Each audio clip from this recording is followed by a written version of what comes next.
Kami dari kelompok 4 Studi Masyarakat Indonesia dari kelas Geografi B 2021 akan melakukan riset mengenai suku budaya Melayu yang ada di Kota Medan. Perkenalkan dengan saya Rifki Fatur Rahman dan saya Dilvia Sakina. Saya Hana Margareta Sihaan. Saya Fadila Khairi. Saya Tresia Yulia Sibuya. Dan di sini kami akan memperkenalkan beberapa kebudayaan suku Melayu yang ada di Kota Medan. Selamat menyaksikan.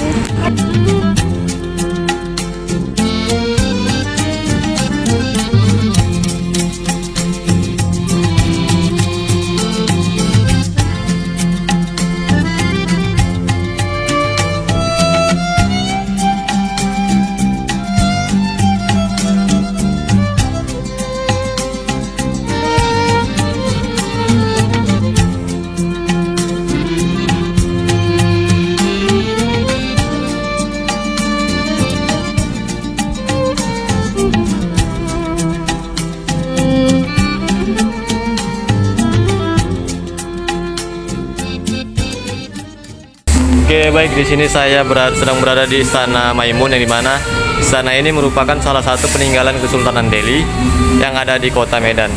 Istana Maimun ini mulai dibangun pada 26 Agustus 1888, yang dimana saat kepemimpinan Sultan Ma'mun al-Rashid.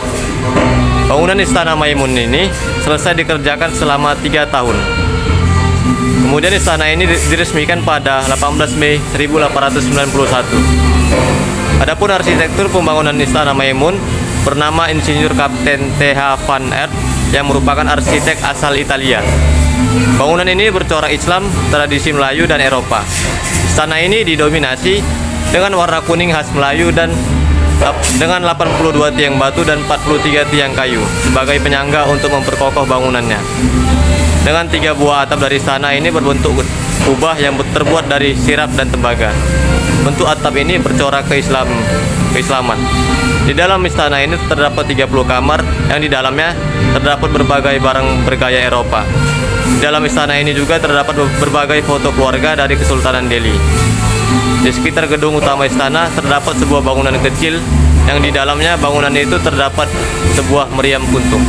Saya menjelaskan Istana Maimun merupakan salah satu peninggalan sejarah kerajaan Delhi yang mana difungsikan sebagai museum.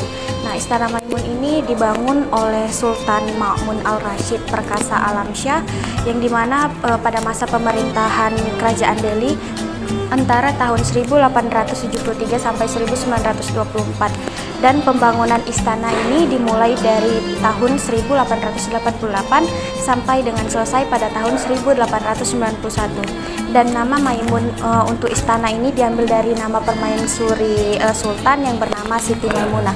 Dan ini di belakang saya merupakan salah satu foto dari Sultan Ma'mun al-Rashid Perkasa Alamsyah. Bisa dilihat. Dan ini adalah sultan yang membangun Istana Maimun ini, dan ini juga termasuk salah satu singgasana dari sultan tersebut yang ada di dalam Istana Maimun. Warna kuning yang mendominasi Istana Maimun melambangkan warna Melayu, sekaligus warna kebesaran kerajaan Delhi di Sumatera Utara.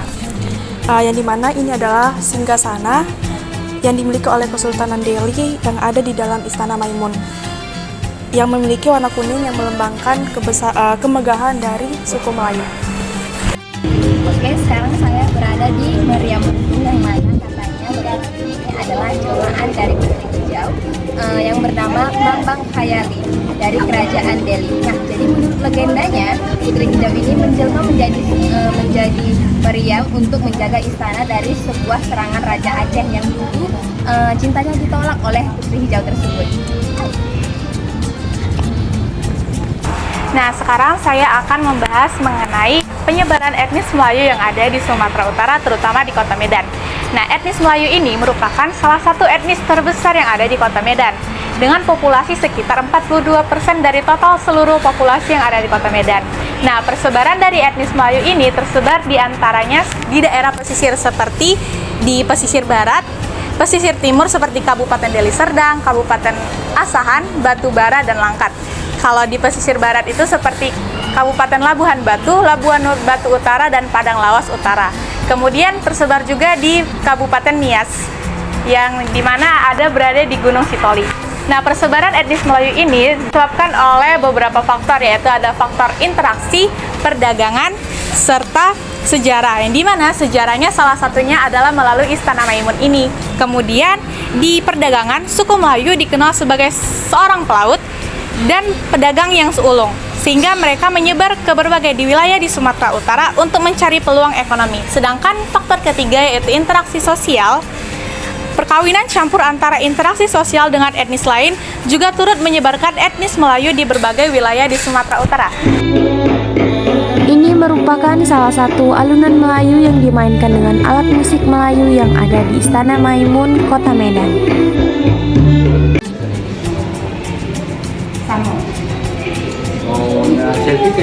Nah, saat kami berkunjung ke Istana Maimun, kami bertemu dengan seorang turis yang berasal dari Malaysia yang berkunjung juga ke Istana Maimun. Lalu, beliau diarahkan oleh tour guide yang ada di Istana Maimun tersebut dengan menggunakan bahasa Melayu yang juga digunakan oleh seorang turis tersebut. Oh, di Jogja.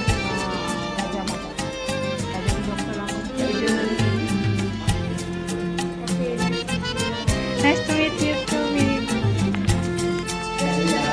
Di sana juga disediakan baju adat Melayu yang disewakan untuk para pengunjung jika ingin berfoto di area singgasana dan dalam Istana Maimun. Terlihat dari atap-atap bangunan Istana Maimun masih menggunakan ukiran-ukiran Melayu. Tak hanya itu aja, ternyata di dalam Istana Maimun terdapat sebuah TV besar yang dimana di dalam TV tersebut disediakannya atau dijelaskannya sejarah dari Kesultanan Delhi pada zaman dahulu dan juga sejarah dari dibangunnya Istana Maimun yang ada di Kota Medan tersebut.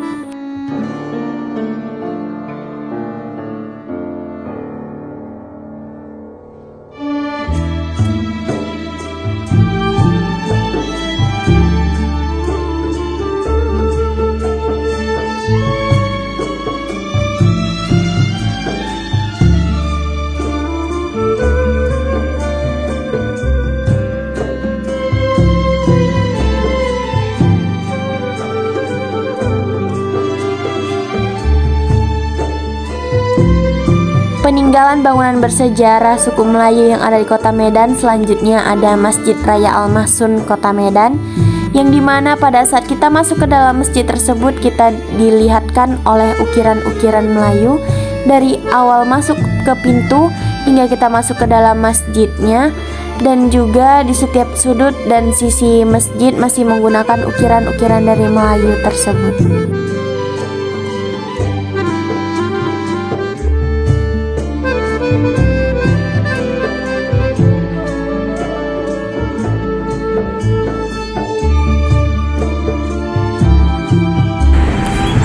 Selanjutnya ada peninggalan bersejarah suku Melayu. Di antaranya itu ada Masjid Raya Al-Mahsun, yang dimana masjid ini adalah salah satu masjid yang bersejarah di Kota Medan. Nah, masjid ini sudah berusia lebih dari 100 tahun dan itu memiliki perpaduan gaya arsitektur Timur Tengah, Eropa, dan Asia. Nah, bangunan masjid ini mempunyai keunikan seperti gaya arsitektur, bentuk bangunan, kubah, dan menara. Selain itu, bangunan ini juga memiliki ornamen dan kaligrafi yang menarik. Nah, setiap ornamennya mempunyai makna kehidupan, keberagaman budaya, dan yang dimana Masjid Raya Al-Mahsun di Medan ini peninggalan dari Kesultanan Delhi yang didirikan pada 21 Agustus 1906 Masehi. Setelah selesai dibuat masjid ini, pertama kali digunakan pada tahun 1909 Masehi, yang dimana di awal berdiri ini masjid menyatu dengan kompleks istana.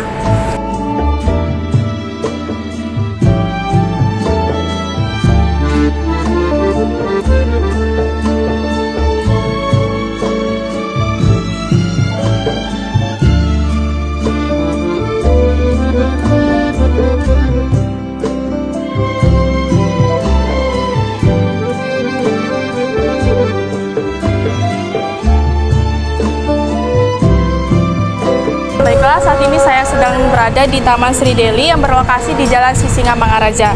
Yang dimana Taman Sri Deli awalnya digagas oleh Sultan yang bernama Amaluddin Sani Perkasa Alamsyah yang merupakan Sultan Delhi yang ke-10.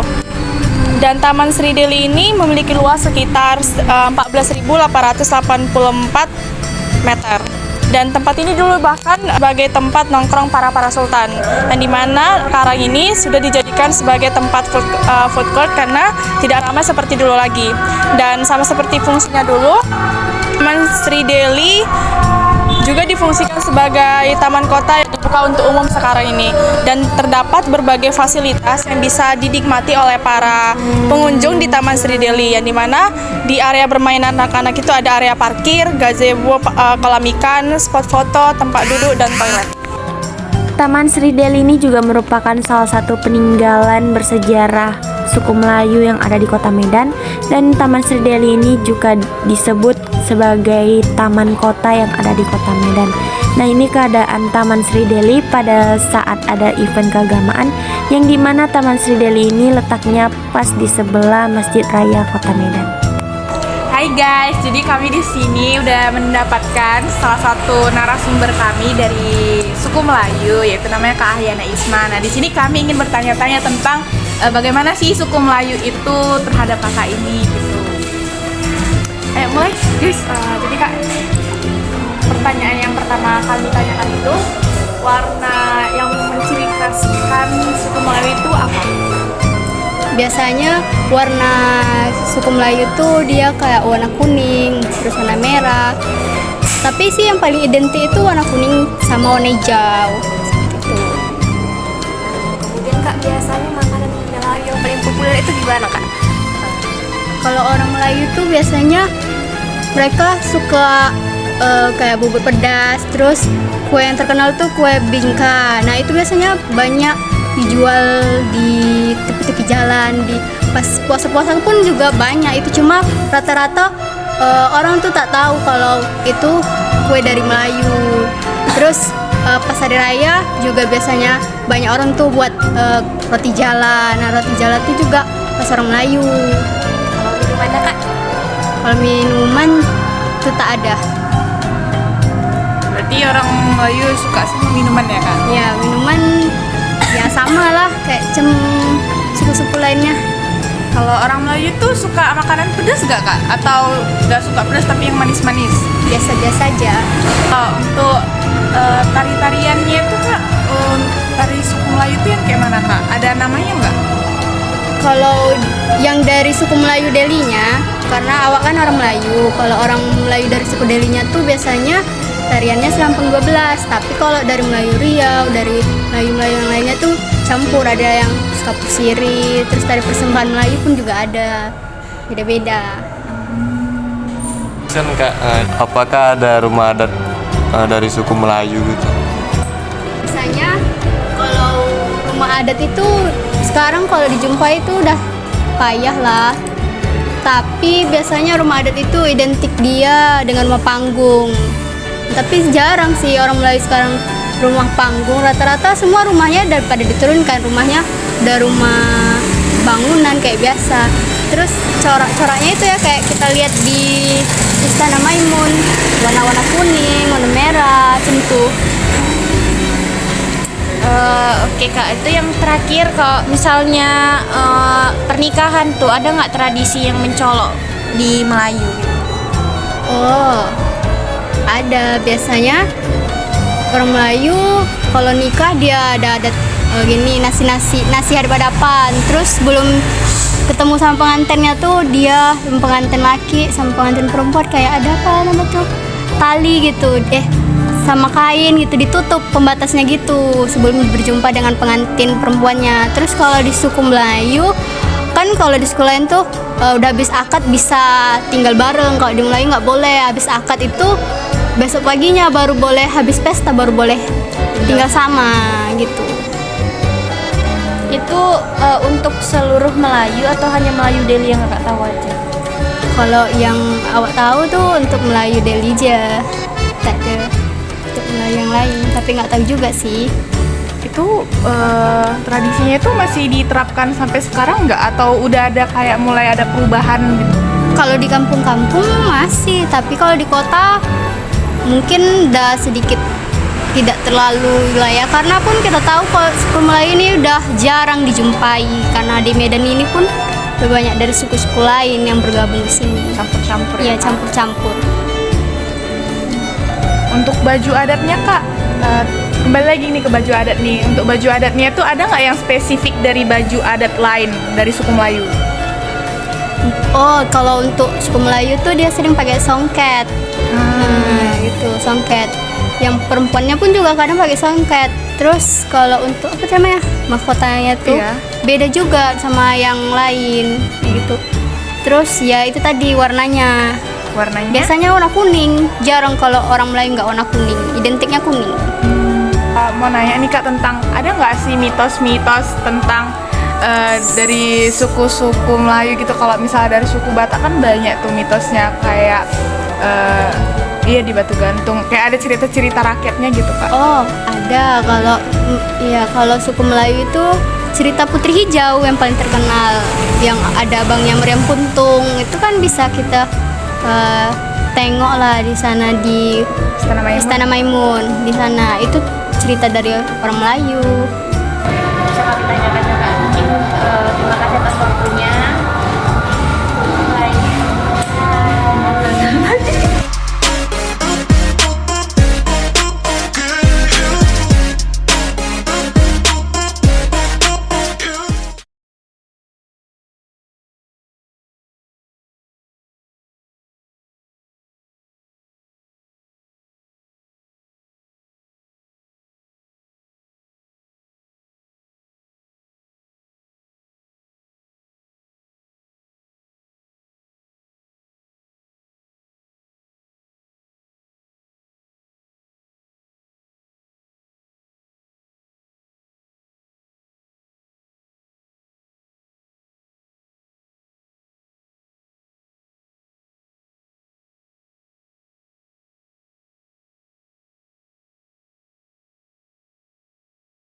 Itu yang paling terkenal.